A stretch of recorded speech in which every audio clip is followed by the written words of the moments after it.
இப்ப வந்து நம்மளோட பினான்சியல் சிச்சுவேஷன் வந்து எப்படி இருக்கு அப்படின்னு இப்ப எப்படி தெரிஞ்சுக்க இல்ல இப்ப ஒருத்தர் டெப்ட் டிராப்குள்ள இருக்காரு அப்படின்னா நம்ம வந்து நம்ம அசஸ் பண்றோம். ஆமா, அவங்கள வந்து அதுல இருந்து நம்ம முதல்ல அந்த சிச்சுவேஷனை முதல்ல அண்டர்ஸ்டாண்ட் பண்ணணும். அவங்களோட பினான்சியல் ஸ்ட்ரென்த் எப்படி இருக்கு அப்படின்றது தெரியாமே அடுத்தடுத்து செலவுகள் பண்ணிக்கிட்டே இருக்காங்க. இப்ப பினான்சியல் ஸ்ட்ரென்த் உங்களோட ஸ்ட்ரென்த்தை நீங்க எப்படி பார்க்கணும் அப்படின்றத நான் சொல்றேன்.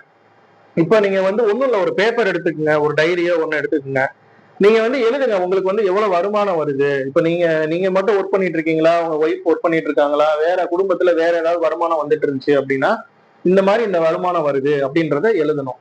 எழுதிட்டு நம்ம வந்து என்னென்னா நமக்கு வந்து முக்கியமான செலவுகள் இருக்கு அப்படின்றத நம்ம எழுதணும். இப்ப மேரிட் இருக்காங்க, இப்ப கிட்ஸ் இருக்கு அப்படின்னா இப்ப நான் என்ன சொல்லுவேன் அப்படின்னா பட்ஜெட்டிங்ல வந்து இப்ப நான் ஃபாலோ பண்ற ஸ்ட்ராட்டஜியே வந்து உங்களுக்கு நான் ஷேர் பண்றேன்.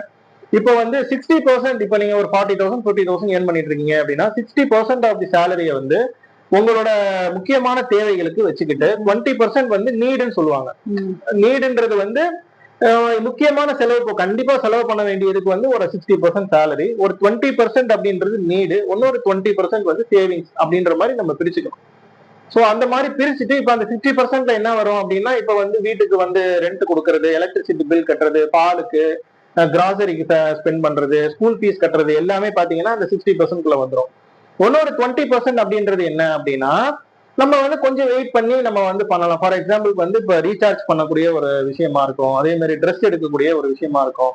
அது வந்து கொஞ்சம் நம்ம வந்து கொஞ்சம் பட்ஜெட் பண்ணி நம்ம பண்ணலாம். இப்போ வந்து நம்ம வந்து ரீசார்ஜ் வந்து இப்போ ஒரு மாசத்துக்கு 1000 ரூபாய்க்கு பண்ணிட்டு இருக்காங்க அப்படின்னா நம்ம நினைச்சோம்னா அதை கொஞ்சம் நம்மளால சுருக்க முடியும். அதே மாதிரி இப்ப ட்ரெஸ் வந்து இப்போ ஒரு மாசத்துக்கே வந்து ஒரு 5000 ரூபாய்க்கு ஷாப்பிங் பண்ணிட்டு இருக்காங்கன்னா நம்ம நினைச்சோம்னா அதை வந்து கொஞ்சம் நம்மளால சுருக்க முடியும். அந்த மாதிரி ஒரு 20% வந்து நீடுக்காக வந்து நம்ம வச்சுக்கலாம். இன்னொரு 20% வந்து சேவிங்ஸ் அப்படின்ற மாதிரி நம்ம வந்து பிளான் பண்ணிக்கணும் சேலரியில.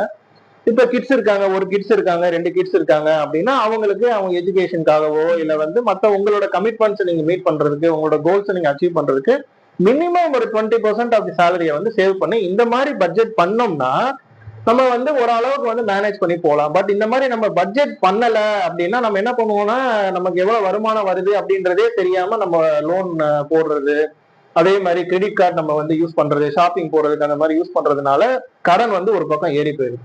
ஸோ பினான்சியல் ஸ்ட்ரென்த்ன்றது நீங்க இந்த மாதிரி கம்ப்ளீட்டா எழுதிட்டீங்க அப்படின்னா உங்களோட கரண்ட் சிச்சுவேஷன் எப்படி இருக்கு அப்படின்றத நீங்க அண்டர்ஸ்டாண்ட் பண்ணிக்கலாம். எனக்கு என்னென்னலாம் இன்கம் வருது, என்னோட சேலரி எவ்வளவு, என்னோட ஒய்ஃப் சேலரி எவ்வளவு, வேற ஃபேமிலியில வேற என்ன இன்கம் வருது அப்படின்றத எழுதிக்கிங்க. அதே மாதிரி முக்கியமான எக்ஸ்பென்சஸ் நான் சொன்னேன் இல்ல, ஒரு 50% 60% ஆஃப் த சேலரியை நீங்க வந்து என்னென்ன முக்கியமான நீங்க செலவழிக்கணுமோ அதை ஒரு லிஸ்ட் வந்து போட்டுக்குங்க. இன்னொரு வந்து 20%க்கு வந்து